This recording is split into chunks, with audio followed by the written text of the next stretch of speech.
Hey guys, this is Jim Rampton and welcome to That's What Seek Said, a podcast where each week we'll be hanging out with some of the best CX and marketing experts across the world, where they'll reveal their latest tips, tricks, and strategies on creating unforgettable customer experiences. Before we start, remember you can find the entertaining video versions of each episode on our YouTube series at seekxr.com/podcast. Now let's dive in.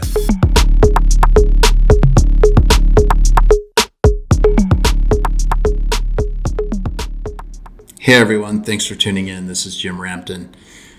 This week I had the opportunity to talk to Scott Paul, CEO at Woolly. This interview was a lot of fun, and he is a man with many, many ideas. He's got irons and lots of fires, and we talk about how he goes out and is able to share some of those ideas and how to help people and make the world a better place. I can't wait for you to hear this week's episode. Make sure you subscribe and tune in every week where we'll have something fresh for you. Thanks a lot. So with asynchronous, really a lot of times you don't need a meeting per se. You just need someone's attention, right? Yeah, it's a place to start a conversation. Right. So a meeting, think about a meeting, even if it's just one or another. People are sending me Zoom invites just to talk to one-on-one. Like, what's going on here? Right. It's been a phone call. But secondly, maybe they want to show you something, right? Or see you face to face. But then that takes someone like getting an invite sent, finding a calendar slot, and then one or two people being late to that time, going over that time. You'll always fill up the time, even if the conversation is only worthy of 10 minutes. If there's 30 minutes or an hour. Right, you're going to use it all up. Use it. With all this asynchronous app that I'm working in, you can watch it 2x. I found that most things that I would have gone an hour, I get done in about 5 minutes. 5 minutes. Yeah, it's crazy, right? And that's 10 minutes compressed in that. So it's like, yeah. And then you have time to build a barn, or you can do other stuff. Yeah, do whatever you need to. And is that one of the tools you use to be? So see that you're involved with all kinds of things. Is that one of the ways? It's one of the ways that allows me to have a lot. Like during COVID, I was able to stay very, I felt like I was still making a lot of relationships, meeting a lot of people without going out and meeting people, because I was able to have conversations, and I was doing it with that platform where I feel like trust is able to do. You see someone's face and you see their mannerisms. It's not as good as being in person, but it's about as close as you're going to get. Right. And Slack just doesn't do that. Slack doesn't really, it's not a place you'd invite people who aren't in your team to come into. So Zoom is how people were kind of trying to bring together conferences and people. But Zoom, I have ADHD. I can't, if I'm not being talked to or not talking, I'm like, squirrel. If it's a group setting, I'm the first one to hide my camera and go do something else. And right. I just can't, my brain won't slow down for a second. It's so easy. And then email and Slack, so anything text-based for that matter, tone is lost entirely. Yep. So tone is such an important part of communication and emphasizing what you're trying to communicate. If that's lost, then being able to reach, what you're trying to do is we have a lot of that on our team, remote teams, and tone, and just it's Slack is just you have to then do a call, so clarify. Yeah. Are you pissed? No. Just. Well, and sometimes they are, and you're like, sometimes they are, and what happened? Yeah. Now, I know we jumped right into business, but tell me about you. Tell me, kind of your background and, what you like to do and things like that. Yeah, my Scott Paul, it's my name. I am wearing, as you might see, I'm wearing an outfit. This is an experimental, it's called Uniform. It's a company that they make only a black t-shirt and a black pant, and so I'm demoing. I'm trying it for them. I'm one of the first customers, and that's all you wear. So this is my 4th day in. I'm just wearing a black shirt and black pants, and I've got a few of them, so I switch out. But so that's one thing about me. I'm currently experimenting with trying to not think about clothes anymore. Okay. Because you can tell there's a kind of a pattern going on here. I don't like to think too much, so I'm taking away all the simplifying things. I moved 2 years ago, my family up to a little ranch in the Heber Valley, kind of by Park City. We live in Utah. And I tried. Hideout? Where? Oh no, it's a little town called Charleston. So Charleston. Yeah, so it's a little Midway, pretty much. Right, so so just off the end of Deer Creek. Yep. Okay. On the little Provo River there. And so I've been trying to get into building a barn out there, got some sheep, trying to get some alpaca next year. And I'm not a skilled rancher by any means, so I'm trying to do something in that realm to connect a little bit more and give my kids some experience. And so we've been loving it. It's not the easiest thing all the time, but it's definitely was nice during COVID to have a lot of wide open space and kids need that. Yeah, my kids are so cooped up during COVID. Yeah. It was driving them crazy. Did you do some mutton busting with them? We can't cast our sheep. I wish I could. I haven't bought a lasso to try to cast them. I could. The guy down the city slicker and the ranch store is like, I'm like, can I just get I need to cast my sheep. Can I get a lasso and some gloves? And they're looking at me. And I'm parking my Tesla outside, coming with my city slicker clothes, and they're just like this idiot. So they sold me a beginner. I think it was the kids edition of a lasso. It was green, had this kind of felt like plastic, and I'm like, maybe that is what a lasso is. I don't even think you call it a lasso. I think it's a rope. I think lassos are well, they're like a special rope. They're really, really hard. They're really hard and stuff. So I went in and I tried to cast these sheep and to kind of get them over to a trailer or get them over to a different little pasture I made and I could get them. So I had to go borrow a trailer and a friend and do another contraption. But I don't know what I'm doing, and I'm building a fence in the barn right now. So I'm a wannabe, but it's okay.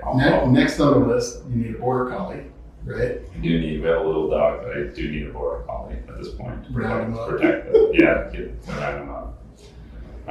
All I know is that dog will probably get lazy too, and it just costs us a lot of money to not do its job. You'll figure out that you can't catch him either. Yeah. So that's my life. I run a company called Woolly, ironically. Mm-hmm.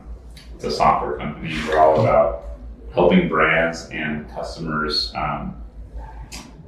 around sharing referrals, doing word of mouth, doing referrals. We really try to help the brands have a way to motivate customers to tell their friends about the products. And there's a lot of science to that. It's not easy, and there's not a lot of brands. I could ask you right now, tell me a brand that's easy for you to share and then more importantly, attribution. So does that brand know you're sharing them all the time? Ooh, that's a good point. Very few do. Comes to mind, nothing really. If I had a reminder, probably I would, because I'm all about promoting brands that I trust and that I like. Yeah. But if I'm not reminded, there's not a lot of reminders. There's not a lot of incentive, and so we're trying to put those reminders, those incentives, the just things that make it more shareable in front of the customer. And we're always doing word of mouth. It's always happening. I just talked about this, outfit I'm wearing. We talk about books we read. And so it's always happening. The mattress I'm sleeping on. What bike are you riding? Where do you go to work out? So word of mouth sharing is always happening. Well, now you start talking about that. Yeah. Things are coming to mind. It's all coming to mind. Yeah. Right. And so it's always happening, but it's rarely prompted. It's mostly only happening because the brands do a good job, or these things do a good job of being shared and more remarkable. They're worthy of remark.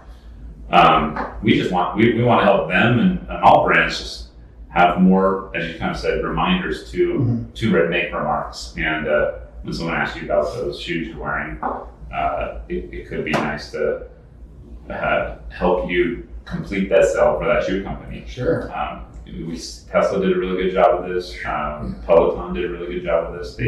Every customer has kind of a code or something. Robinhood, a lot of the apps do a really good job of giving you a way to share and get a little.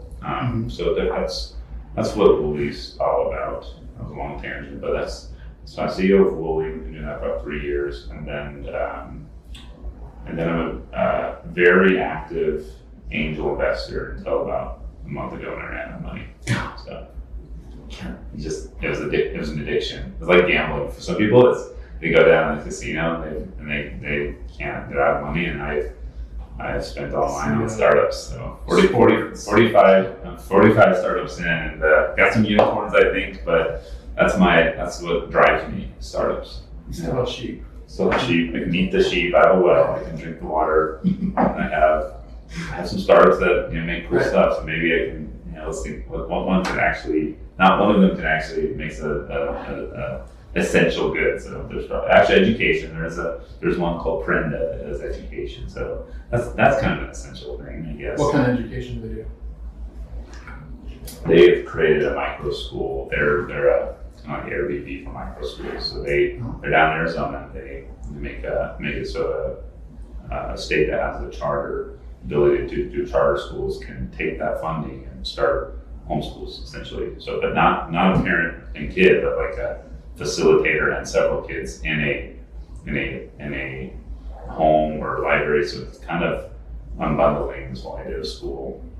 And so you can kind of imagine their growth chart during the last 6 months has been a lot of interest in that. Yeah, off the hook.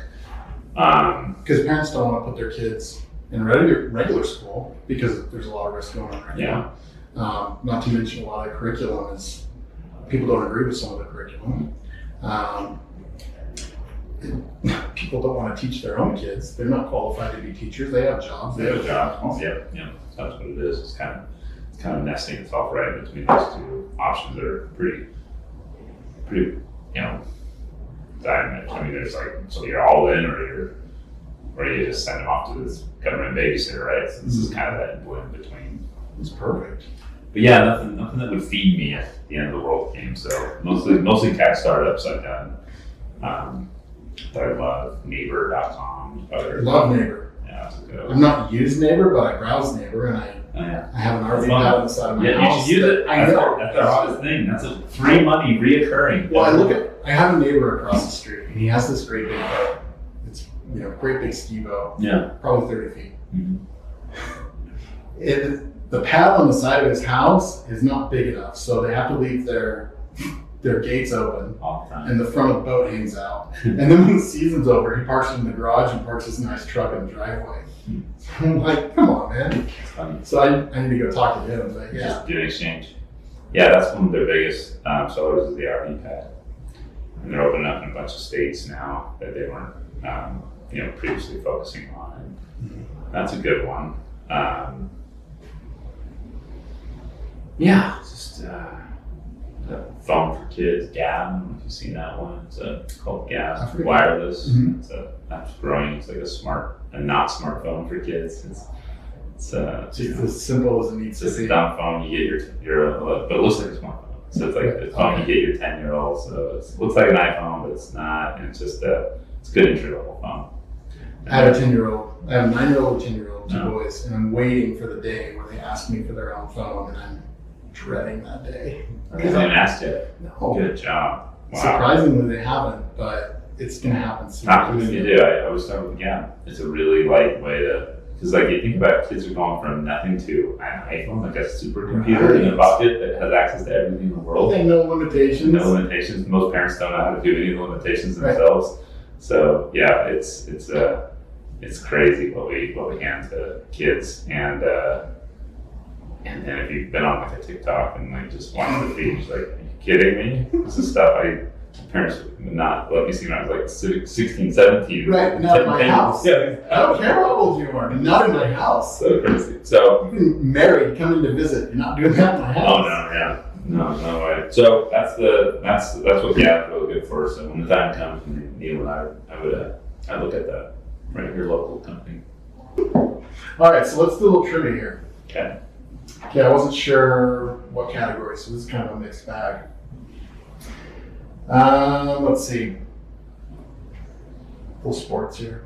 In what year were the first Air Jordan sneakers released? I want to say I was in 3rd grade, and I would have been 1988. 1988. Close, that's probably the second generation. 84. 84? Yeah. Royals and Air Jordans came out? Mm-hmm. 84. Wow. I remember seeing like 7 or 8. But 786, and I don't remember them. Yeah. Not even on my radar. Wow, I didn't think Jordan was already climbing to fame in 84. That's amazing. Wow. Nike got him early. Yeah, they did. Most brilliant collaboration in sports and marketing history. Probably marketing history. Yeah, for sure. Nike's great at that. They're probably the best. Jeez. Okay. All right, next. What are the component parts of a battery called? Component parts of a battery. The plus and the minus. That's what I thought at first What too. in the world? I mean, there's a shell around it, and there's depending on what is inside, there's like nickel or lithium ion or some other stuff, lead. But what are the nickel, lithium ion, lead? What do they make up? Superconductor. Cell. A Cell, battery cell. Yeah. I don't know. It's like he drives a Tesla. He's gonna. Oh my gosh, I don't know that one. So it's a cell. Okay, yeah, Cell. battery cell. But and then what else is a component? Just the That's all it says. battery That's cell. all I got out of it. But yeah, that's what I thought. It's like Battery cell. I could have done that. I think there's something like that you're gonna. Positive I was like, that's what I'm thinking. I'm like, this is tricky. No, I don't play no anything, so this is good. Okay. Some rule I know nothing. all right. Next one here. Which two states don't observe daylight saving time? Arizona. Mm-hmm. There's another state, huh? Is it in the West? It's a state of the United States. That's all I can No, to give you a clue, I mean it's hard one. it's west. It's way west. It's way west, probably Hawaii. Yeah.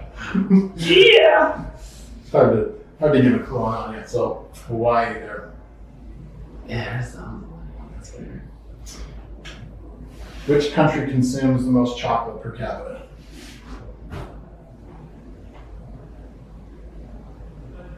Per capita.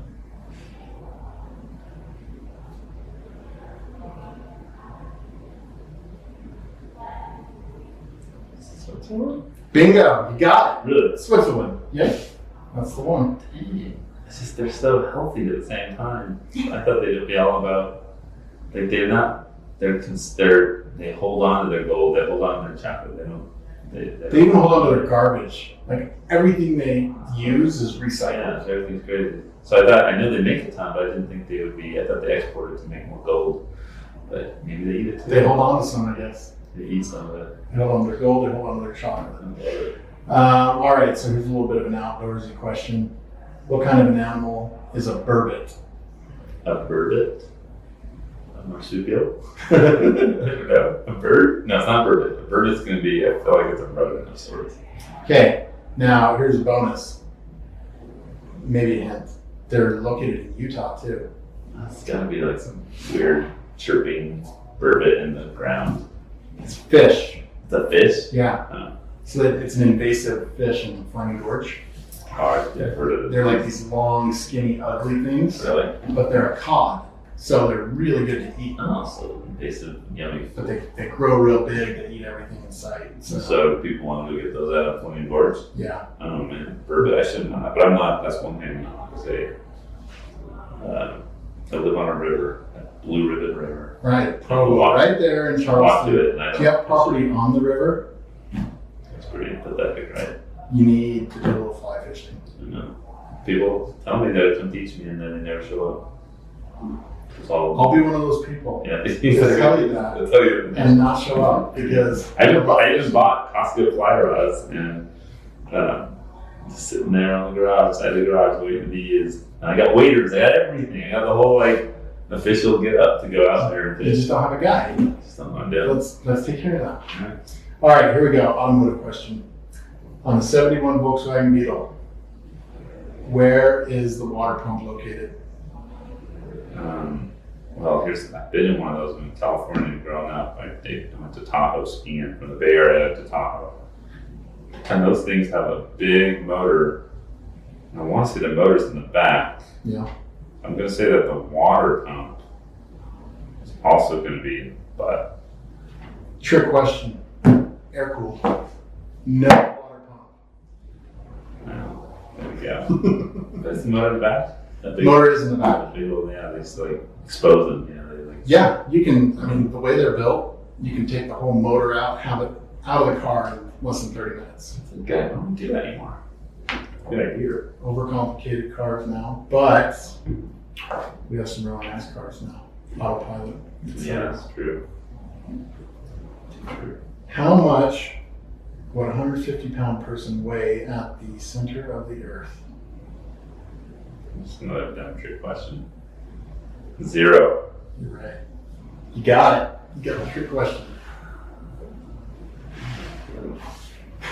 We get down there, just float around. Won't we? Yeah. Well, until you burn out. Right. Or not get there. Kill. There we go. Maxima. So that concludes our trivia section. We'll go for another break. You have to check this out. So what we've created with Seek Education is a way to do virtual learning. Yeah. So you can scan those with your phone, and you can do virtual field trips by scanning that.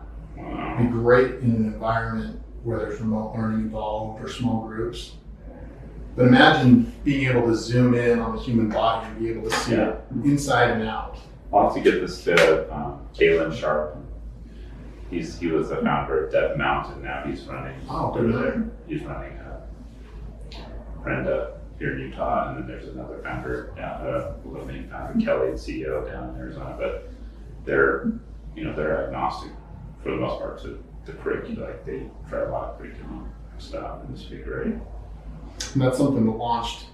Yeah. Get a world. Fortunately for us, that launched right as the pandemic came in, and got a lot of interest. And now the school's back, and there's a lot more online and distance learning. It's really exciting, just the different things that we're doing. And then in the retail space where I work, there's so many great opportunities. And like even so, for example, one of our big categories is furniture. Yeah. So being able to place a couch in your living room and walk around it and see what it looks like and switch the color options. Or even shopping for something small, like I was shopping for some boots the other night on my iPad and just pulled up a 3D model. I was able to look at the boots inside and out and what they look like. It's a great tool. Can I, let's do LinkedIn promotion together. I want to show off your, that's what I do most of all. I didn't say that in the beginning, but I do a lot of LinkedIn content, and I love showing off cool technologies. And maybe there's some cool thing I could do on a post to show the world what Seek is all about. Because I've tried it. I love throwing the couch in the middle of the room and making it look like it's real. And I'm in the market, so. And look at how good freaking furniture's done during this thing. Crazy how it's really how good. Much it just kind of makes me wonder, like, I know, like, we're all inside and stuff, but like, why wouldn't people buy in for, like, what is it about being inside all the time that makes you just completely want to change up? I guess not. I know why everyone's buying everything, but yeah, everybody, like, Purple mattress went crazy, Overstock went crazy. We had several companies just went crazy during this thing. And is it gonna? I think it's kind of might be over a little bit because I wonder if like money's been spent and now reality's here, things will be better, or how long do we go with that? I don't know. Yeah, that's the good question. How long do we go with it? But I think it's established itself enough where people may go to a retail store still, but now that there's an option to be able to view it in home, I don't think that's going away. Yeah, I don't know how the retail recovers from this. So you're a retail guy? I work with all of our retail clients and customers, making sure that everything they've got installed is going the right way and optimized. So it's a lot of retailers that are online as well, though? Yeah, usually retailers that have an online presence. Yeah. Like, for example, Bullfrog Spas. Oh, yeah. They're a big client of ours. Yeah. It's so nice to drop a hot tub right on your patio, see how it looks. It's a great one, yeah. Say, hey, look, I can go size up. make a 3D model of the And pickleball and the court. new phone. Drop that. The new phone's great, right? Because of this new phone up a ton with the several lenses for actually getting Right. the sizing right. Well, with the new phones too, I think they can start to record in 3D. Yeah. So they can, you basically make your own model. Yeah. And then what Seek does is we, record it. and then we have the place to house it, right? So you got this 3D content, okay, what do I do with it? Yeah. What Seek does is changes the formatting of that to be compatible to know as soon as it's launched on an iPhone, what browser on an iPhone, what version, or an Android phone or desktop, Yeah. and being able to give the right format because they're all different formats. That's cool. And so you can house it there and share it. I had an engineering student reach out to me and say, hey, could you set me up with an account? I want a place to put my schoolwork Yeah. so I can share it with my class. So there's so many ways you can use it. Cool. It's cool. I know that. So tell me about, I saw on your LinkedIn, I was looking at Coma, The mask project. the mask project, yeah. So right when COVID hit, an engineer got a friend. It was actually one of my first engineers at one of my companies when I made iPad cases 8 years ago. And he said, Scott, since then he's made his own big injection molding company here in Salt Lake. And said, Scott, I found a way to get masks to the market that you can kind of cut up an N95 mask, which were at the time Super rare. Yeah, super rare. So it's like we can cut it up and make it go 7 times as long, and use the material as a filter. So I went and saw what the mask was, and I said, this is awesome. My company right now is not, we're all just kind of, everyone's shell shocked. Nothing was really happening March 17th-ish. And so by April 1st, I think it was a week after we first saw this mask, I started a company called Coma. Made up in my head, want something to sound Japanese because they know they've been doing the mask thing. When I went over there, they're all wearing masks when there wasn't COVID, and they've got they're just it's a clean culture. So okay, here's something kind of sounds Japanese. It's a .com. Let's get it. Launched it. Brought together kind of a cool dream team. People that can do e-commerce and sales, photography, and had medical sales background. Just about 10 people came together, and we tried to bring this thing to market as fast as we could to get into the front lines. The problem is we saw such huge demand, and we did have great sales, and we were able to get a lot of people helped out, but we didn't get the proper certifications needed to really sell in the governments and hospital systems. And so we have a lot of products. We had probably over-ordered products. We didn't need masks. We have a lot of them. And we didn't really, because we got to market so quick, we didn't really focus on aesthetics. So the mask isn't the most aesthetic mask in the world, and we understand that. It was not a problem during April and even June, but now as the millions of masks have been made, ours fits in a category that just isn't. It's not a cloth. It's not easy. Ours is reusable, but it has filters that you take out, and really good filters. These are N95 equivalent type filters that you can be right next to COVID with and be safe. But people are not as educated or caring about that as like they were in the very beginning. Most people they're just putting a mask on and check a box, at the school or whatever. Right. So our product right now fits in a really weird spot. Sounds a lot safer than just your average cloth mask. Yeah, it's great. It is, and it costs. I think ours is $20. It comes with 10 filters, and it's kicks butt. I mean, it really is. It is a great mask. If I had someone, or if I was really worried about infection or had an illness that if I was whatever they're saying, someone who's more inclined to get it or previous health conditions or whatever, this is what I would be wearing, hands down.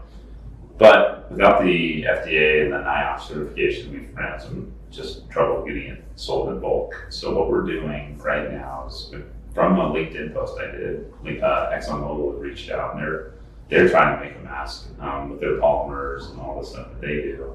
And I just flew out to Kentucky last week to kind of meet at a plastics manufacturer that does a lot of car parts for like the Corvette and stuff. Right. And they're going to make a mask with us. It's going to be fully certified respirator with cartridges on the side that you can take off. So this will be perfect for any hospital or dentist or any consumer. Honestly, the pricing is going to be $15. That's crazy. Yeah, it's like the equivalent is like $50-$60. That's what you would pay like for a 3M respirator. Right. This one's going to be. That's what people are selling their little homemade cloth masks to. It's a U.S. made, manufactured, every part of it certified. And you get about 24 hours of use out of the cartridges before they become hard to breathe through because they're all full of crap, and so it's a good sign. Yeah, that is a good sign. Yeah, so you throw it out, and so there is a replacement cartridge, but that you should buy. So I think Coma's going to see it. Our history was, no, I think we're going to go even. I think we're going to be going even higher this next little bit once we get this to market. So there's a lot unknown right now heading into the traditional flu season. So yes, that's what people do, and I just think that it's never going to really be how it was before. There's going to be a lot more, and it's just going to be normal to wear a mask, and you need to wear a good one. Yeah, that's good. Yeah, I remember when I started, it was funny. Before I was shown the mask, I think it was April 17th, before anyone was even thinking masks. Mm-hmm. I'm sorry, March 17th. Like, I think it's when the Jazz got canceled. People were still. I remember that going day. everywhere. Yeah, it's almost like a 9/11 day for me, yeah. where I remember where I was and what I was doing. Right, where it's like, okay, what is going on here? Yeah, it was a weird day. Actually, went and shop that day and got a lot of stuff, but there was no mask. Right. In March, most of March, you didn't see consumers wearing masks. Right.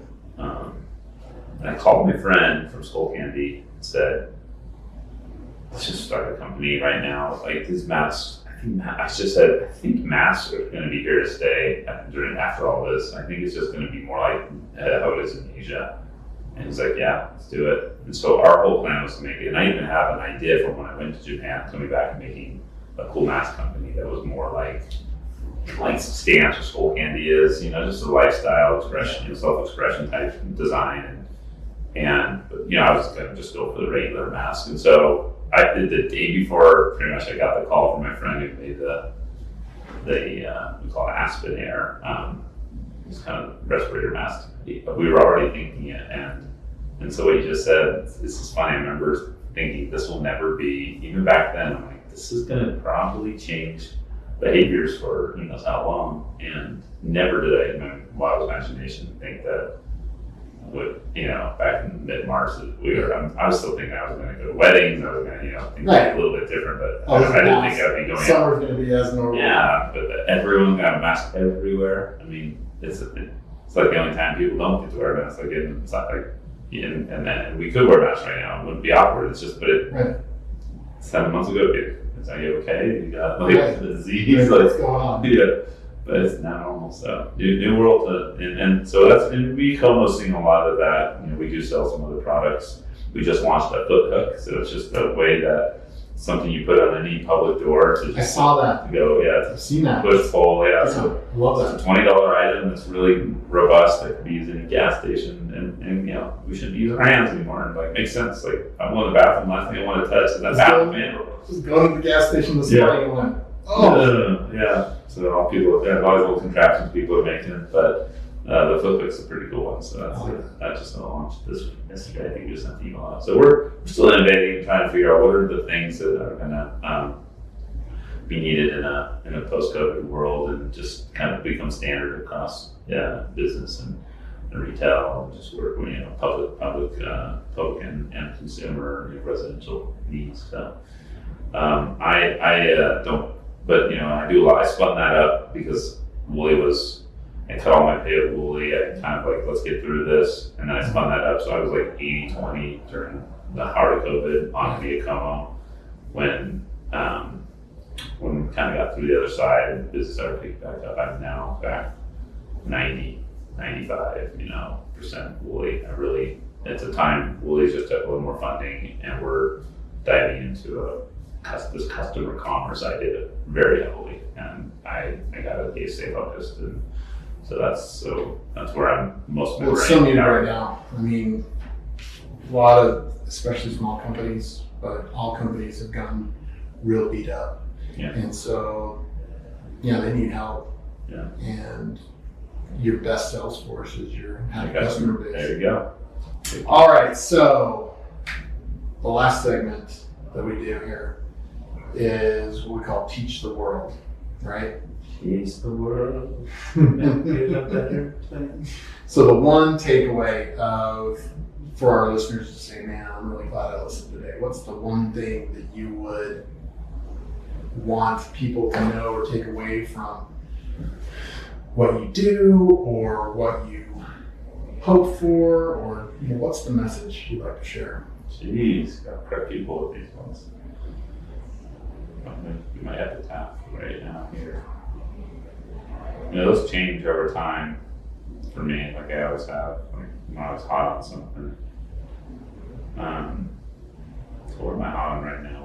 What would be something I'm really feeling? I think since I'm an idea person, Mm-hmm. I have ideas that can't get out of my brain. They're just always popping in, and the only reason I've had success in my life is that I finally started trying to execute on those about 15 years ago, and I went the untraditional route. My family, my brothers, all work at ExxonMobil themselves, and they're doing the big thing. They're doing great. It works for them. But I just I can't silence the ideas. Right. You can't stop. And so if I was sitting behind a desk, doing whatever people ask people do, I don't know, like whatever. What do you do, man? Yeah, it's like a big company, just don't get fired, stay the course. I would implode. I would just whatever I would have. Just wither away. Yes, but I would have to. My ideas would have to go out. I just couldn't just sit there and keep pushing them down and not do anything about it. And I guess like that message is that, and it's not that everyone not everyone goes and pursues and should pursue that idea, or would there be just anarchy. So but I don't think that the exercise of writing down these things, sharing them, and having conversations about these ideas, I think the coolest thing that's happened in the last several years is just the inventions of Kickstarter and the proliferation of VCs and seed funds and incubators and accelerators and Y Combinator, all these things around the idea economy and the startup economy and the just 0 to 1, making something happen, and it's well known that it no longer comes out of big companies. It's well known now that everything is coming out of a room this size. Right. And I don't think that was the case in the 90s or even. I think you still is to be an entrepreneur in the 90s was a tough game. So there was not a lot of it. Now it's easy. Well, tech entrepreneur in the 90s. Yeah. Virtually. Yeah. Not easy. So I guess my thing, and that's I have a school it's called Tangible School. Have you heard of that? It's we teach e-commerce. We actually help e-commerce founders with 0 to 1, how to get your e-commerce company off the ground. So my whole world is just around inspiring. For me, I want to inspire or just light the fire and let people realize there's very few barriers to doing a side hustle today. To having that idea or that thing keeps coming up. Don't, especially if it's the same one, it just keeps coming up. There's something there. Just play with it, explore it, let it happen, find out, share it, go make a website for it, talk about it on social media, just get it out there and see what happens. And I can show you a lot of people who have had very interesting stories when they played with that idea, and it became something really massive and meaningful for them, their family. A lot of people that use those products or services. So that's my message. Perfect. Thanks. Well, it's been great having you, Scott. Thanks for coming in. I'm gonna do the virtual fist bump there. Keep a little distance between us, but yeah. Thank you. It's fun. That was great.